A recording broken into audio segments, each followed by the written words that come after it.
Profundidades y alturas.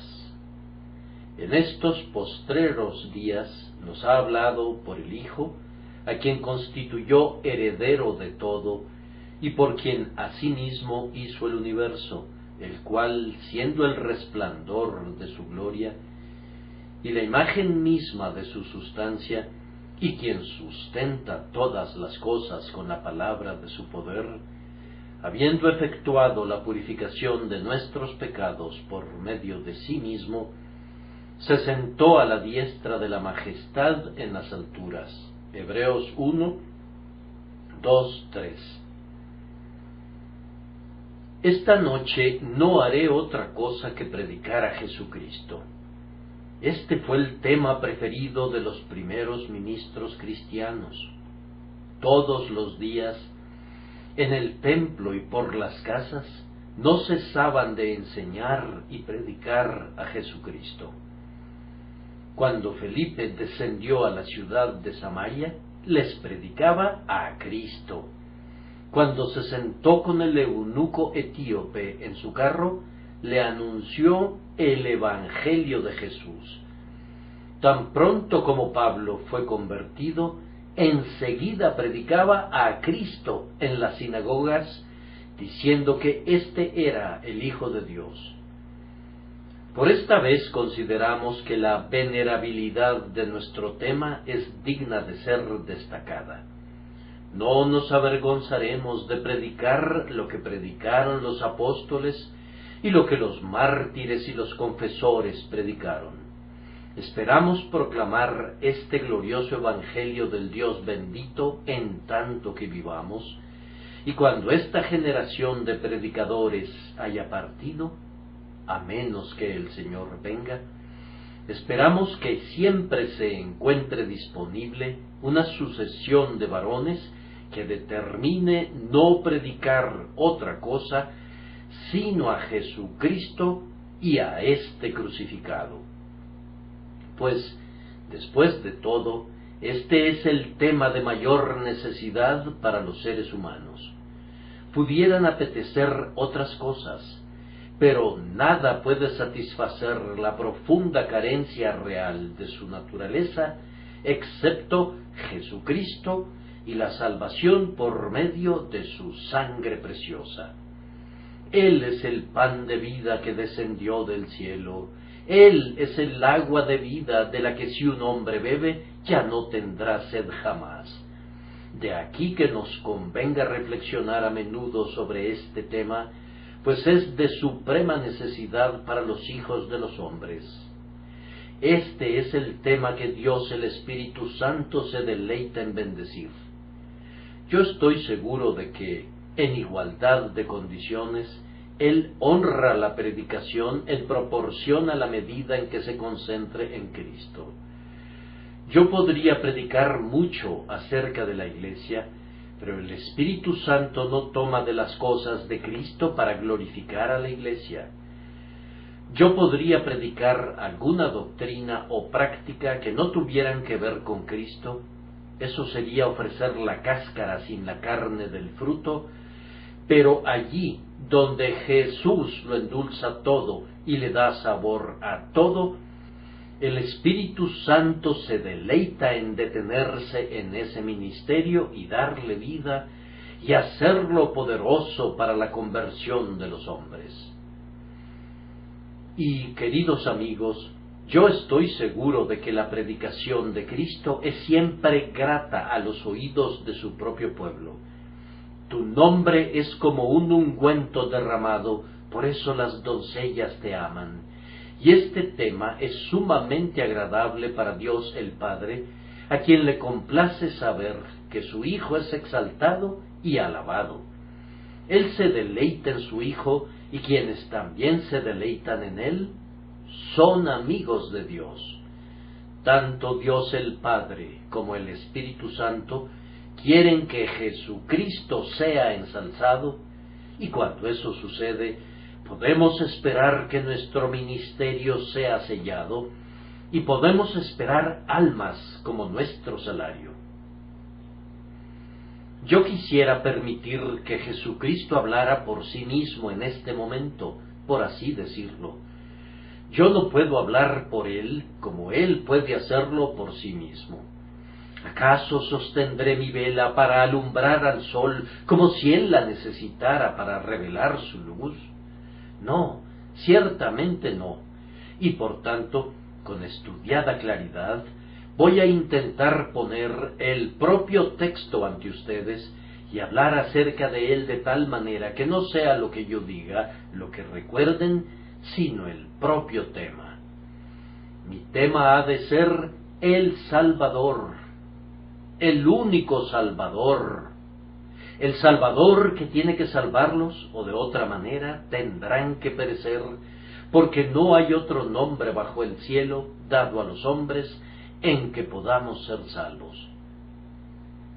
Yo estoy a punto de hablar sobre él, y pienso que todos los que están conscientes de la necesidad de ser salvados, sólo querrán oír acerca de él, y saber cómo pueden llegar a él, y cómo pueden convertirlo en su Salvador.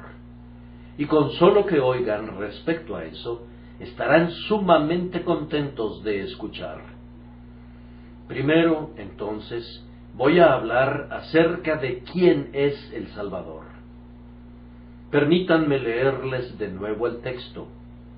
En estos postreros días nos ha hablado por el Hijo de Dios, a quien constituyó heredero de todo, y por quien asimismo hizo el universo, el cual, siendo el resplandor de su gloria y la imagen misma de su sustancia, y quien sustenta todas las cosas con la palabra de su poder.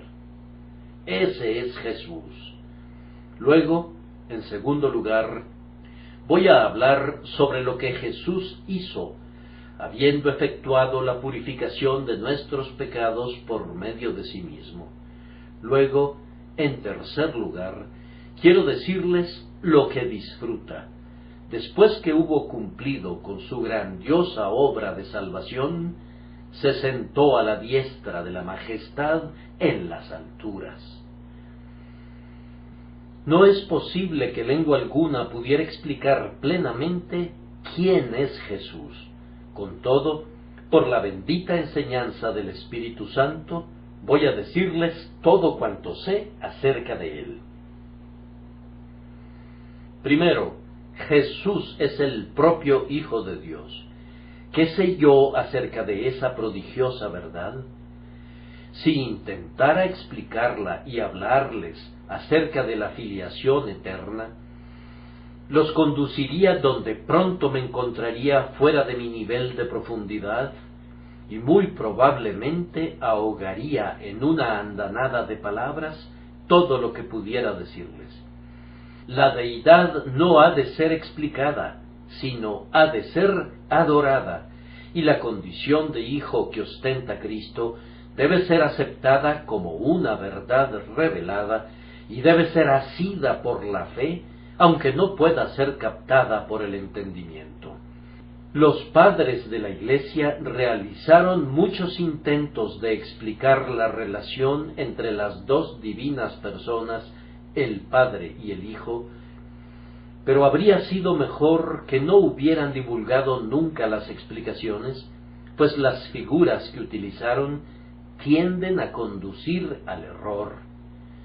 Bástenos decir que, en el lenguaje sumamente pertinente del credo de Nicea, Cristo es Dios de Dios, luz de luz, Dios verdadero de Dios verdadero.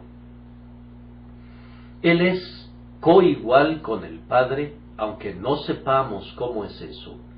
Él tiene la relación más íntima posible con el Padre, una relación de intenso amor y deleite, así que el Padre dice de él: «Este es mi Hijo amado». Sí, Él es uno con el Padre, de tal manera que no es posible separarlos. Él mismo dijo: «Creedme que yo soy en el Padre y el Padre en mí», en respuesta a la petición hecha por Felipe: «Señor, muéstranos el Padre». Permítanme hacer una pausa aquí y decir lo siguiente a todos los que buscan la salvación. ¿Qué consuelo debería suponer para ustedes el hecho de que quien vino para salvar a los hombres sea divino? Por tanto, nada puede ser imposible para él. Es más, no digo simplemente que él es divino, voy a ir más lejos y diré que él es la deidad misma. Cristo Jesús es Dios, y siendo Dios, no puede haber cosas imposibles y ni siquiera difíciles para Él. Él puede salvarte quien quiera que seas. Aunque hayas llegado al propio borde de la eterna ruina, no estarías fuera del alcance de la omnipotencia, y la omnipotencia es algo inherente a la deidad. Oh, queridos amigos, regocíjense de veras con esta asombrosa verdad. Quien fue un bebé en Belén era Dios encarnado. Que aquel que, estando cansado, se sentó junto al pozo de Sicar, era Dios encarnado. Que aquel que no tenía dónde recostar su cabeza, era Dios encarnado. Y es Él quien ha asumido la estupenda labor de la salvación de los hombres. Por tanto, los hombres pueden esperar y confiar en Él. No debe sorprendernos que cuando los ángeles se enteraron de la venida de Cristo a la tierra, cantaran: «Gloria a Dios en las alturas y en la tierra paz, buena voluntad para con los hombres». Pues Dios se había encarnado para salvar a los hijos de los hombres. Entonces, estas palabras de nuestro texto, el Hijo, son voces pletóricas de aliento. Ahora noten, a continuación, que Jesús es el heredero de todo. ¿A cuál de las naturalezas de Cristo se refiere el apóstol en esta frase, a quien constituyó heredero de todo? Yo no pienso que Pablo separara aquí las dos naturalezas como para referirse de manera absoluta a una o a la otra. Habla de la persona de Cristo, y esa persona tiene una naturaleza divina, y esa misma persona tiene, cierta y verdaderamente, una naturaleza humana. Pero hemos de entender esta descripción que Jesucristo fue constituido heredero de todo en relación a su persona como hombre y como Dios y hombre conjuntamente, pues únicamente como Dios, Cristo es necesariamente heredero de todo, sin necesidad de ninguna designación. Es en su compleja persona como Dios y como hombre juntamente que el Padre lo ha constituido heredero de todo. Ahora, ¿qué significa eso sino que Cristo posee todas las cosas, así como un heredero posee su herencia, y que Cristo es Señor de todas las cosas, así como un heredero se convierte en Señor y soberano en medio de sus hermanos? Este nombramiento tendrá pleno efecto muy pronto, pues todavía no vemos que todas las cosas le sean sujetas. Cristo es Señor de todos los ángeles. Ni un solo serafín extiende sus alas, a no ser por la orden del heredero de todo. No hay espíritus refulgentes, desconocidos para nosotros, que estén fuera del control del Dios hombre, Cristo Jesús. Y también los ángeles caídos están obligados a inclinarse ante su omnipotencia. En cuanto a todas las cosas de aquí abajo, a las sustancias materiales, a los hombres regenerados o no regenerados, Dios le ha otorgado a él poder sobre toda carne, para que dé vida eterna a todos cuantos el Padre le ha dado. Él ha puesto todas las cosas debajo de sus pies, y el principado sobre su hombro. Él es heredero, o Señor y poseedor de todas las cosas, y permítanme decir que también lo es de todas las suertes de bendiciones y de todas las formas de gracia, pues agradó al Padre que en él habitase toda plenitud, y con la misma seguridad con la que el tiempo gira y con la que observas los fugaces minutos en la carátula del dial, la hora viene cuando Cristo será universalmente reconocido como Rey de Reyes y Señor de Señores. Ya me parece oír las exclamaciones que ascienden desde todos los rincones del globo habitable y del cielo y de todo el espacio. ¡Aleluya! Porque el Señor nuestro Dios Todopoderoso reina. Todo ha de someterse a su dominio, voluntaria o involuntariamente, pues su Padre lo ha constituido heredero de todo. Opino que este es otro prodigioso motivo de aliento para cualquiera que esté buscando la salvación. Pobre pecador, Cristo tiene en su mano todo lo necesario para salvarte.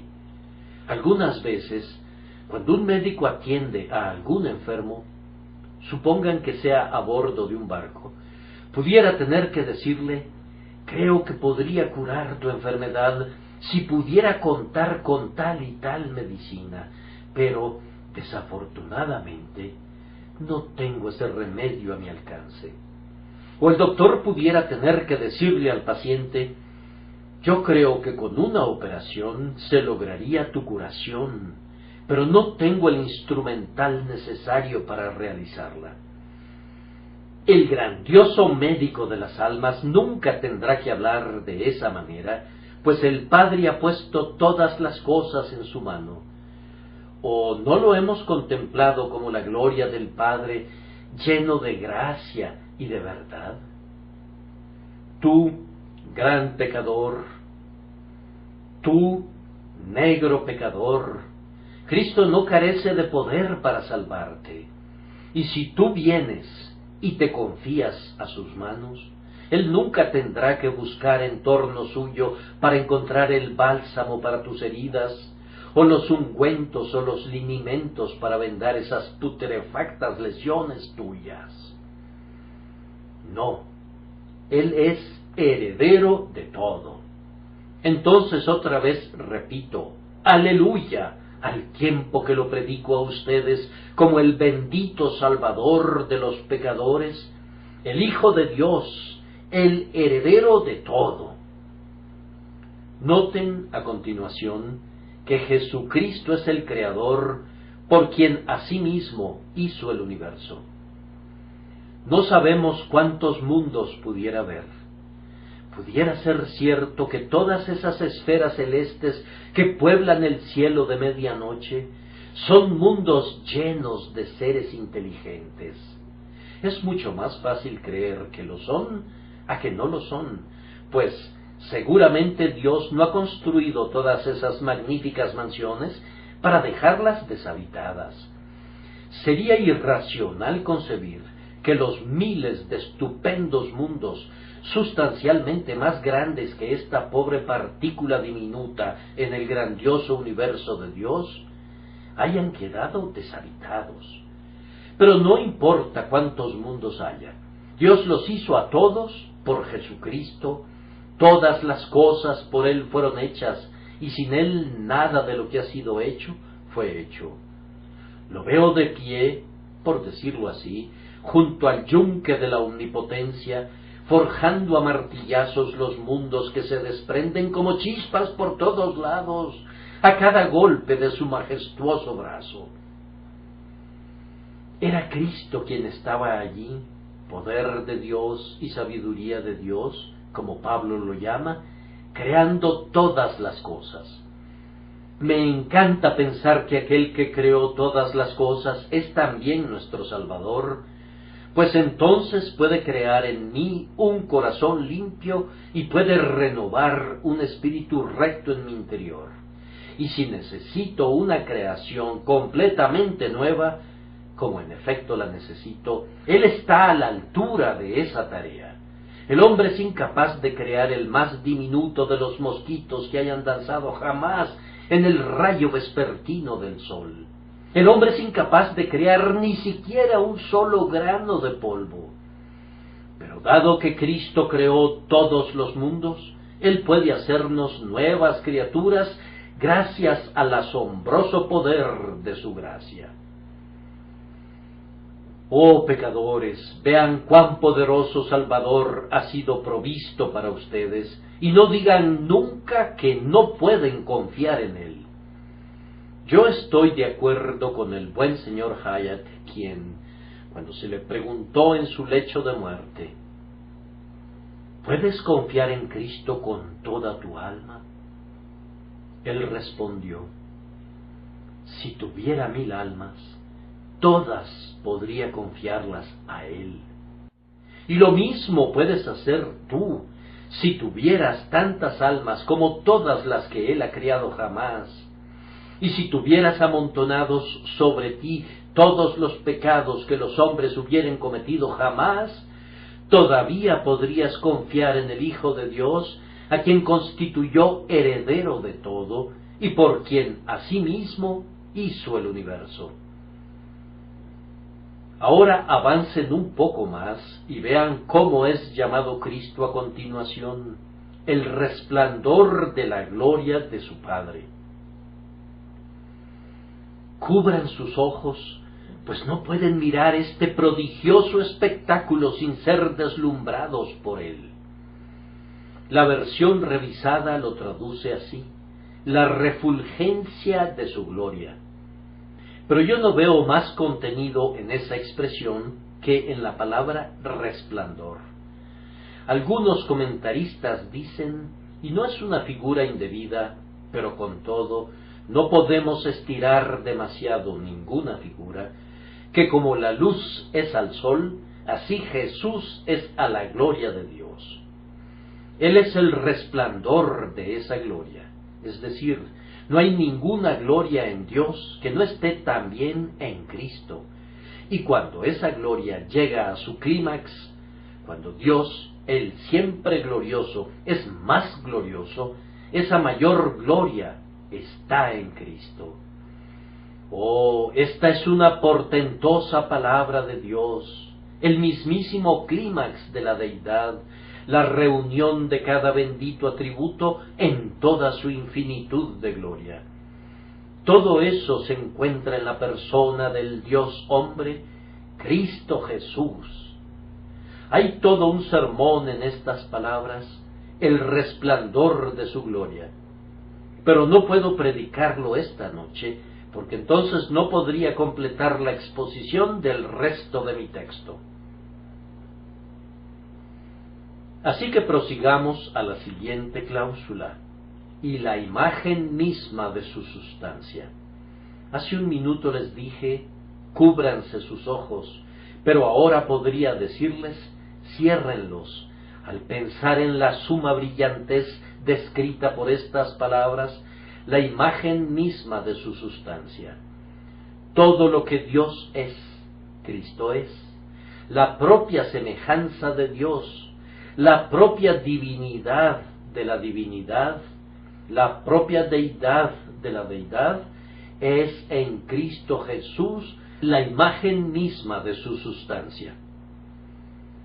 El doctor John Owen, a quien le encanta explicar el significado espiritual contenido en la epístola a los hebreos por medio de los tipos en el Antiguo Testamento, que es evidentemente lo que Pablo estaba haciendo bajo la guía del Espíritu Santo, explica el resplandor de la gloria del Padre, haciendo referencia a la Shekinah sobre el propiciatorio, que era la única señal visible de la presencia de Dios allí.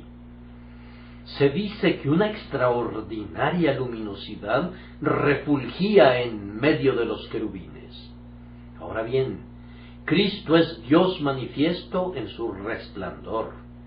El sumo sacerdote llevaba puesta en su frente una lámina de oro sobre la cual estaba profundamente cincelada, en letras hebreas, esta inscripción: Santidad a Jehová.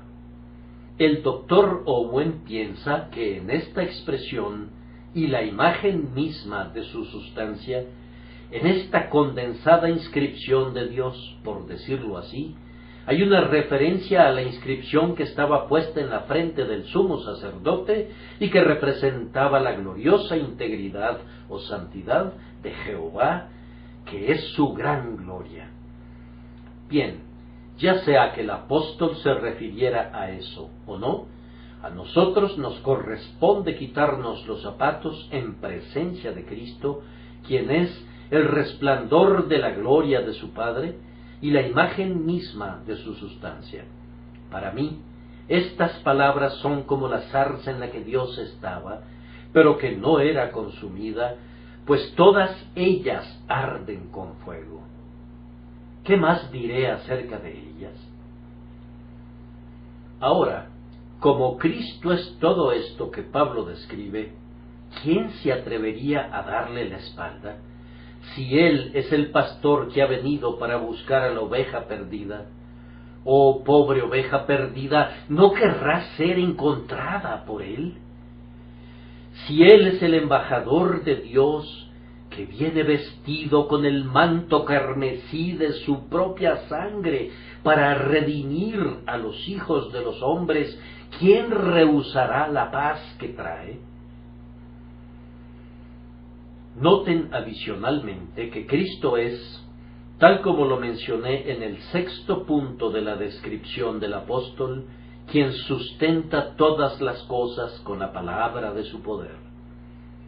Solo piensen en eso. Este grandioso mundo nuestro es sustentado por la palabra de Cristo. Si su palabra no le diera una existencia continuada, iría de regreso a la nada de donde brotó. No existe ningún ser que sea independiente del mediador, excepto únicamente el siempre bendito Padre y el Espíritu, quien sustenta todas las cosas, esto es, quien continúa manteniéndolas como son. Justo como estas columnas sostienen estos balcones, o como los cimientos sustentan una casa, así Jesucristo sustenta todas las cosas con la palabra de su poder. Solo piensen en esto, esos innumerables mundos de luz que hacen que el espacio ilimitado luzca como si hubiera sido rociado con polvo de oro, se desvanecería como otras tantas chispas que se extinguen y dejaría de ser, si el Cristo que murió en el Calvario no quisiera que continuasen existiendo. No puedo extraer de mi texto todas las asombrosas verdades que contiene, aún deseando hacerlo, pero seguramente, si Cristo sustenta todas las cosas, Él puede sustentarme. Si la palabra de su poder sustenta la tierra y el cielo, seguramente esa misma palabra puede sustentarte, pobre corazón trémulo, si confías en Él. No debería haber ningún temor acerca de este asunto. Ven y pruébalo por ti mismo, que su bendito Espíritu te capacite para hacerlo ahora. Habiendo tanto espacio de maniobra, muy bien podría extenderme, pero debo apresurarme al siguiente punto. Apliquen sus oídos y sus corazones a escucharme mientras les hablo ahora acerca de lo que Jesús hizo. ¿Qué hizo aquel que es todo lo que he tratado de describir? Primero, purificó eficazmente nuestros pecados, habiendo efectuado la purificación de nuestros pecados. Escuchen esas prodigiosas palabras. Nunca hubo una tarea semejante a esta desde el inicio del tiempo. La antigua fábula habla acerca del establo de Augías, que era lo suficientemente inmundo para haber envenenado a una nación y que Hércules limpió. Pero nuestros pecados eran más inmundos que eso. Los muladares son agradables comparados con estas abominaciones. La purificación de nuestros pecados pareciera una tarea demasiado degradante para que Cristo se comprometiera a realizarla.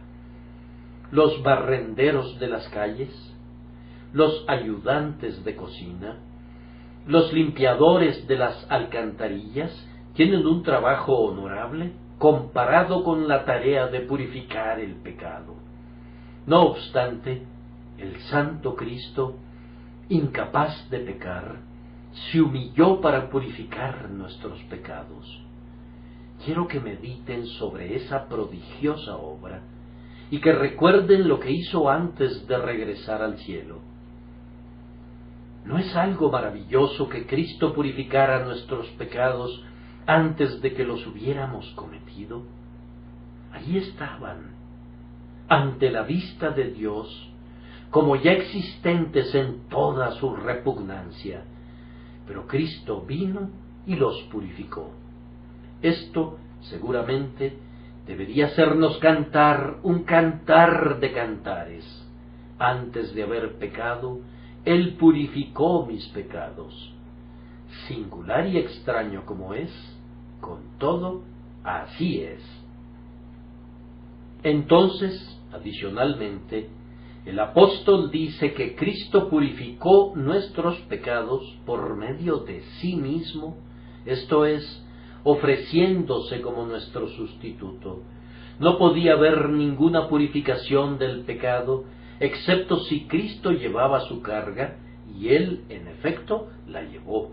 Él soportó todo lo que le correspondía al hombre culpable debido a su violación de la ley de Dios, y Dios aceptó su sacrificio como un pleno equivalente, y así efectuó la purificación de nuestros pecados. Él no vino para hacer algo por medio de lo cual nuestros pecados pudieran ser purificados, sino que nos limpió eficazmente, realmente, efectivamente, completamente. ¿Cómo lo hizo? Gracias a su predicación, por medio de su doctrina, por su espíritu, no, personalmente. Oh, esa es una bendita palabra. La versión revisada la ha dejado fuera, pero la Biblia enseña repetidamente esa doctrina, quien llevó Él mismo nuestros pecados en su cuerpo sobre el madero. Por su propia sangre entró una vez para siempre en el lugar santísimo, habiendo obtenido eterna redención. Porque si la sangre de los toros y de los machos cabríos y las cenizas de la becerra rociadas a los inmundos santifican para la purificación de la carne, cuánto más la sangre de Cristo, el cual mediante el Espíritu Eterno se ofreció a sí mismo sin mancha a Dios, limpiará vuestras conciencias de obras muertas para que sirváis al Dios vivo. Él se entregó por nosotros, no únicamente su sangre, sino todo lo que lo constituía, su deidad y su humanidad, todo lo que tenía y todo lo que era. Él lo entregó como el precio del rescate por nosotros. ¿Puede estimar alguno de ustedes el valor de ese precio? Los actos de uno, divino como es, son acciones divinas, y hay un peso y una fuerza contenidos en ellas que no podrían estar presentes en los actos de los mejores hombres y ni siquiera de todos los santos ángeles, habiendo efectuado la purificación de nuestros pecados por medio de sí mismo. Ahora que cada creyente, si quiere ver sus pecados, se pare de puntillas y mire hacia arriba. ¿Los vería allá? No. Si mirara hacia abajo, ¿los vería allí? No. Si mirara a su alrededor, ¿los vería allí? No. Si mirara en su interior, ¿los vería allí? No. Entonces, ¿a dónde debería mirar? A donde guste, pues nunca los verá de nuevo de acuerdo a esta antigua promesa. En aquellos días y en aquel tiempo, dice Jehová, la maldad de Israel será buscada y no aparecerá, y los pecados de Judá y no se hallarán, porque perdonaré a los que yo hubiere dejado. Les digo dónde están sus pecados. Cristo pagó por ellos, y Dios dijo, echaré tras mis espaldas todos sus pecados. ¿Dónde es eso? Todas las cosas están delante de Dios.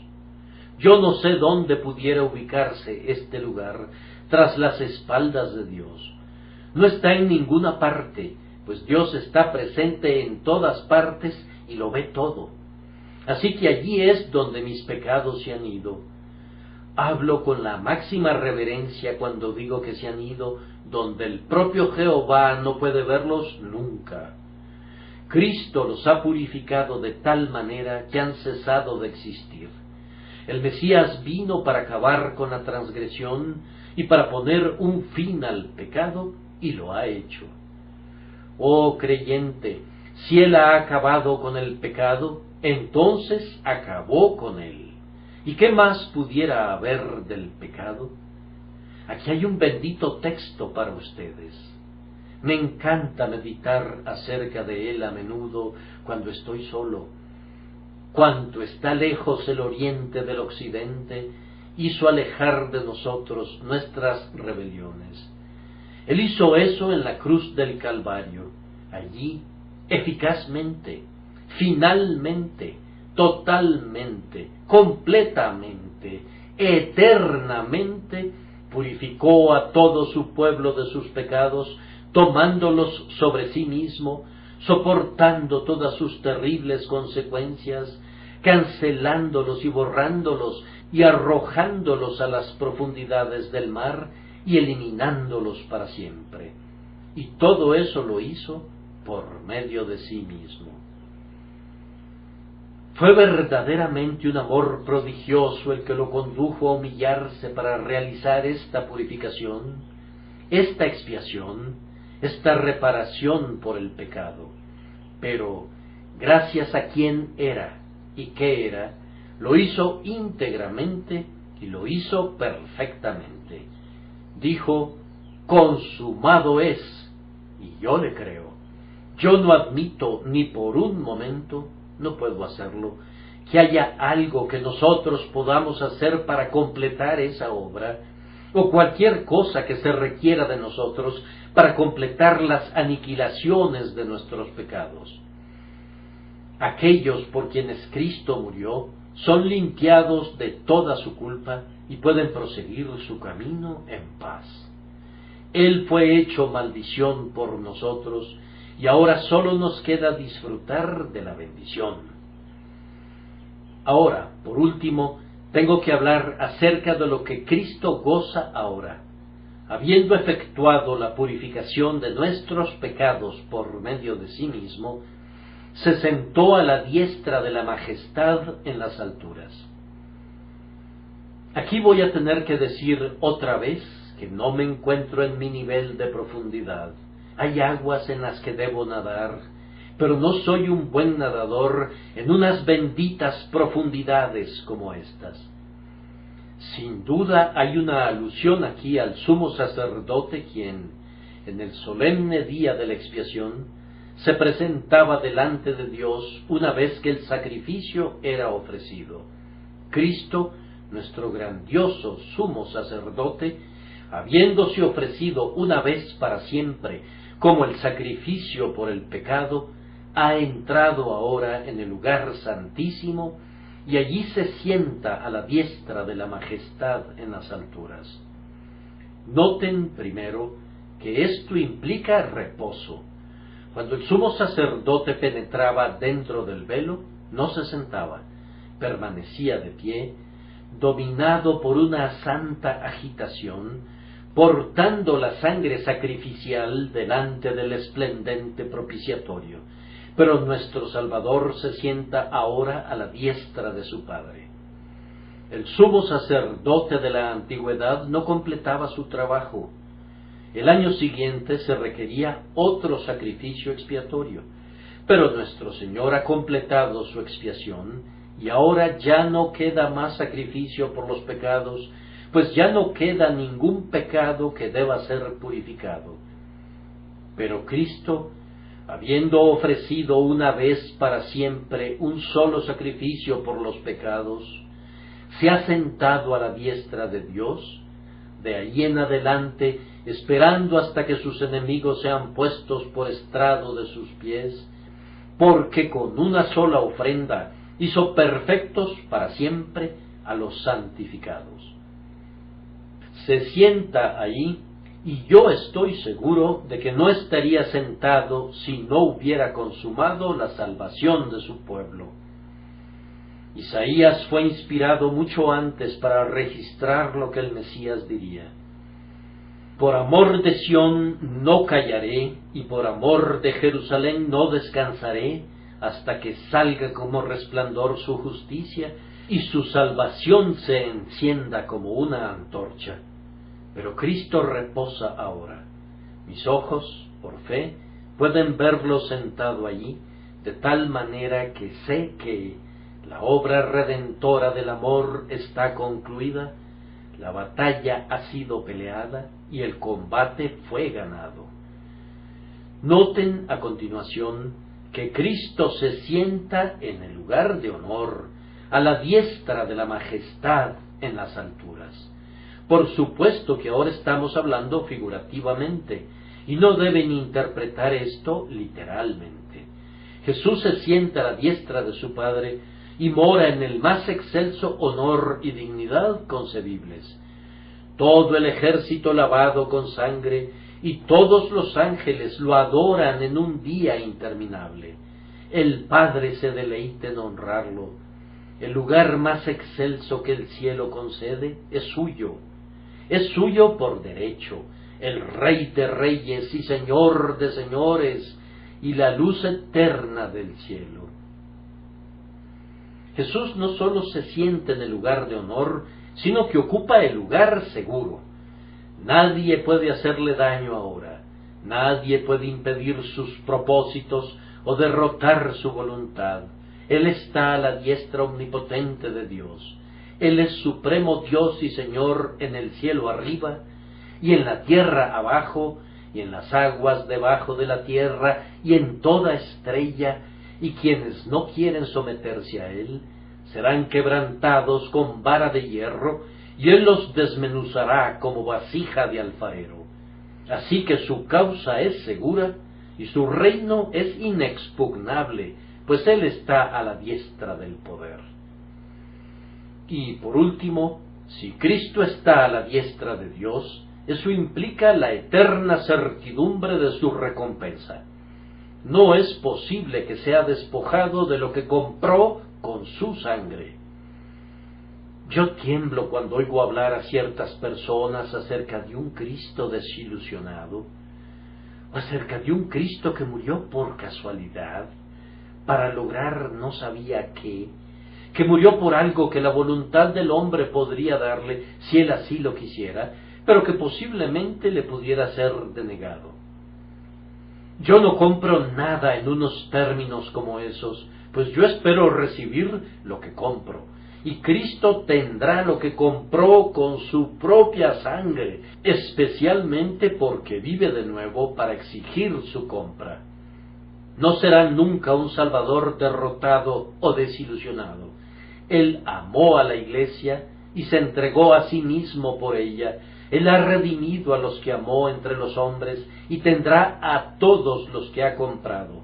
Verá el fruto de la aflicción de su alma y quedará satisfecho. Por tanto, digamos de nuevo, ¡Aleluya!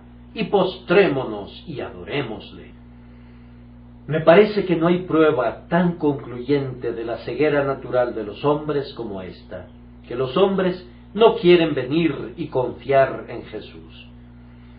Oh pecadores, si el pecado les hubiera dejado sano el corazón, vendrían de inmediato y se postrarían a sus pies. Todo poder ha sido depositado en Jesús, y todo el amor del Padre está concentrado en Jesús.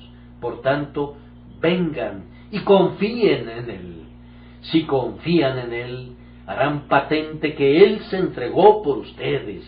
Esa simple verdad es la marca secreta que distingue a su pueblo de todos los demás. Mis ovejas oyen mi voz, y yo las conozco y me siguen. Nuestro Señor les dijo a quienes lo rechazaron cuando vivió en la tierra: Vosotros no creéis, porque no sois de mis ovejas, como os he dicho. Oh, pobres ovejas, ¿tienen ustedes la intención de llevar siempre la marca condenatoria de la incredulidad?